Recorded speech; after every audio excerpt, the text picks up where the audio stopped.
Be ready. Start. I am extremely grateful to the director and the members of the Board of Control of the Indian Institute of Economics for affording me this opportunity to inaugurate the symposium on industrial relations with special reference to the recommendations of the National Commission on Labour. This is not the first time I have had the privilege of addressing your institute. Earlier, I have spoken at your institute on the subject of planning. I have been watching with interest the progress your institute has been registering and the contribution it has been making in the proper appreciation of the economics problem facing our infant democracy. You have rightly chosen to discuss the subject of industrial relations, which indeed is a major aspect of labor policy, and it is on the maintenance of good industrial relations that will be able to assure increased production and prosperity to the people.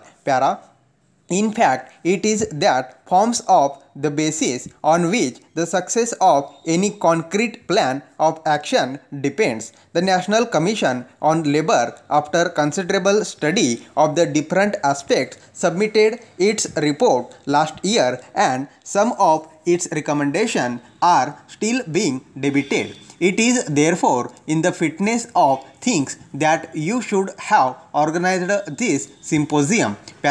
As one who has been associated with labor actively for more than half a century, I have evolved an approach which, in my humble opinion, will go a long way in strengthening the trade union movement, promote a better understanding between employers and workers, and foster good industrial relations. The basis of my approach is that we should allow the employers and workers to deal with the many problems by themselves, and unless and until it becomes necessary and inevitable, compulsory intervention by a third party should be totally avoided.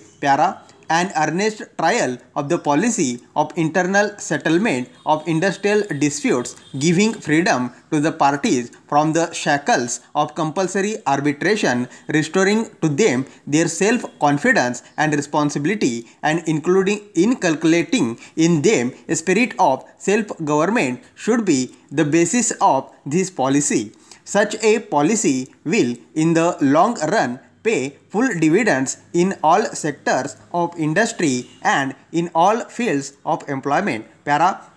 One apprehension in taking such a step is that the employers might take advantage of this approach to stifle trade union activities and sooner or later cease to cooperate effectively with the workers. Should employers be so ill advised as to treat such approach as an opportunity for testing the theory of the survival of the fittest, and to fail to observe sincerely and wholeheartedly the spirit underlying the experiment, they will stand to lose in the long run even more than the worker, because of the bitterness and frustration that a reversion in these circumstances to compulsory education must necessarily entail.